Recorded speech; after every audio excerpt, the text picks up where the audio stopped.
Hello, this is not the telling of the pergola pump. This is the gloss. This is the seventh episode in the gloss. So I'm not telling it. I don't have to cast a spell, as I say. Uh, the characters in the at the point that I'm telling it now, the characters are kind of bedded down for the night. It's Thursday night, and let them sleep while I stop and talk to my audience here a little bit. This seems to be working. By that I mean I do seem to be carrying a certain very small listenership along with me. I mean, the first episode in the Pergola Pump, that has had about over 30 views, which isn't very much at all, but it's pretty consistent, and it's a little higher. It's higher at the beginning than at the present. There's, I think, about 32 episodes so far. So it seemed like it was dropping off a little bit, but now it's picking up again. The ideal would be to have people going back and wanting to follow the whole story until they're caught up, and then listen to my tale day by day, or as I tell it. That would be the ideal. And it seems to me that I do have some that are doing that. I have some close friends that are helping me a lot. Change my glasses. This might be better. I may not have to be taking them off, putting them on all the time. So the message in the huge work, and it is a very big story. You may probably have no idea how big the story is yet. There is a message. I've confessed to that. But I keep it hidden until 3/4 of the way through, unless you try. I mean, if you try hard enough, you can figure it out. But the big one is going to stay hidden. I'm not going to talk about it. I'm not going to make it blatantly obvious to my listeners. But there are other messages that I've stuck in there, like food miles. There was no need to mention food miles when Violet was talking about buying a Brazilian beer. But I put it in there. It was a chance to teach. I confessed to didacticism in the front matter, in the introduction. And there is going to be some. Holidays. They don't celebrate holidays. It was, in the fictional time, it was just now Elaine's birthday. But they didn't make it no birthday cake, no birthday gifts.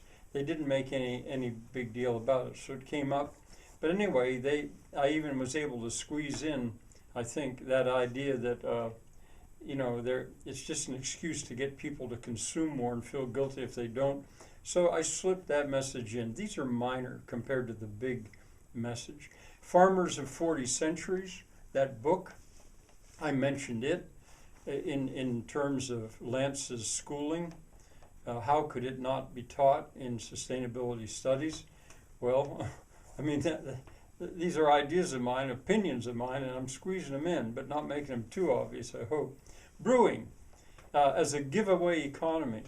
I've described the city of free beer, where people just give something away, and mentioned that just drives Tatus crazy, because you got to be making a profit, don't you, in capitalism.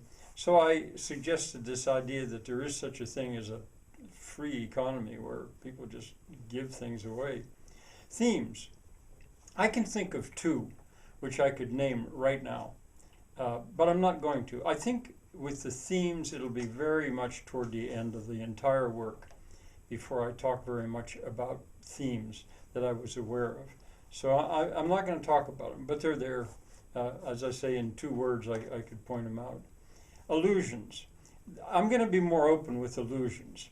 King Arthur's Court, the legends of King Arthur throughout Book 1, Lance.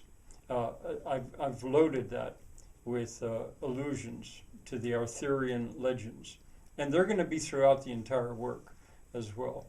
So that I'm just telling you, it's there. I even at one point, I think I'm going to continue to use comments. In the comments, I'll put my own comments over my videos, and I'll mention things that, like I put a link to the cartoon version of The Sword and the Stone, where there was a duel between Merlin and Madame Mim. I'm going to do that a lot, especially in book 3, I think. Now, I've been planting seeds. Maybe you can spot them when I do that. I've been putting certain things in there that there doesn't seem to be any need for that character to be mentioned at all, or something else.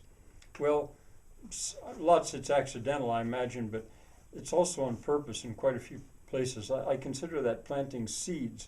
Then there'll be recognition of that later in the work when that seed shows up. You go, oh yeah, I remember that from earlier.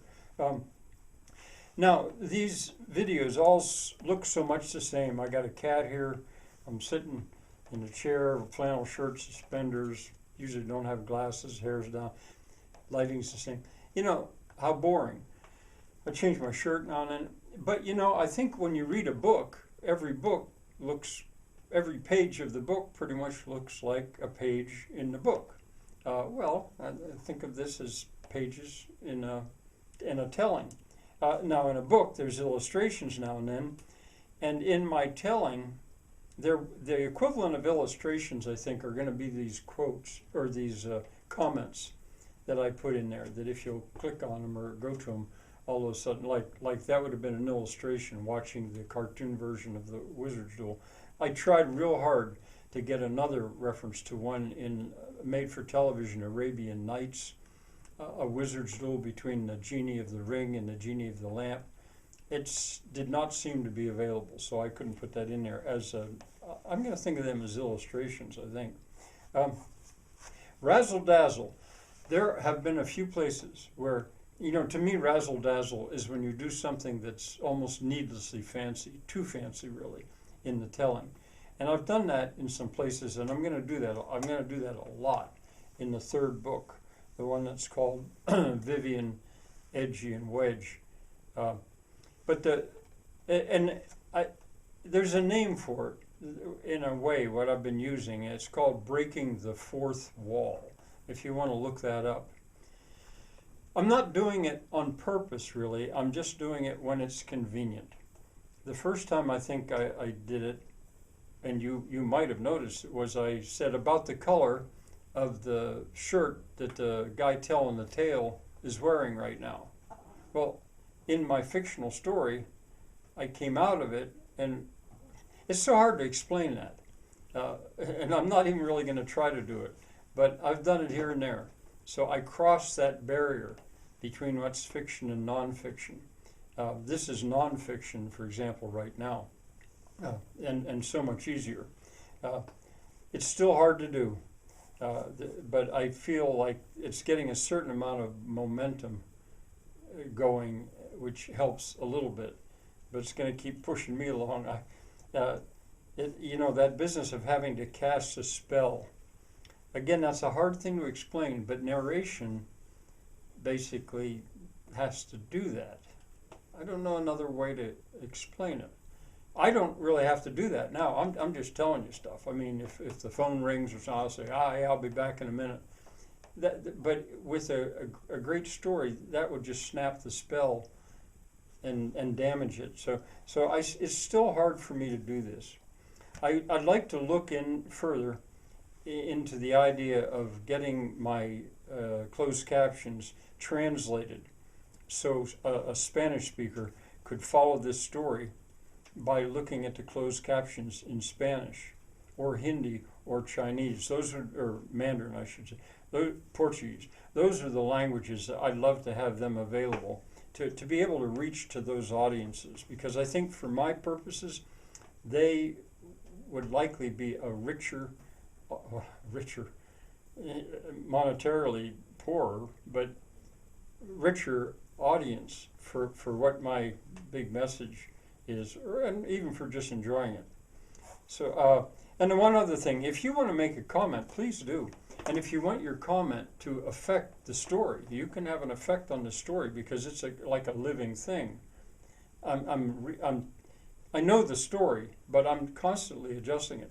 Well, if you can get a comment made before about 5 in the afternoon Eastern Standard Time, it's usually in the evenings. that I do the next episode.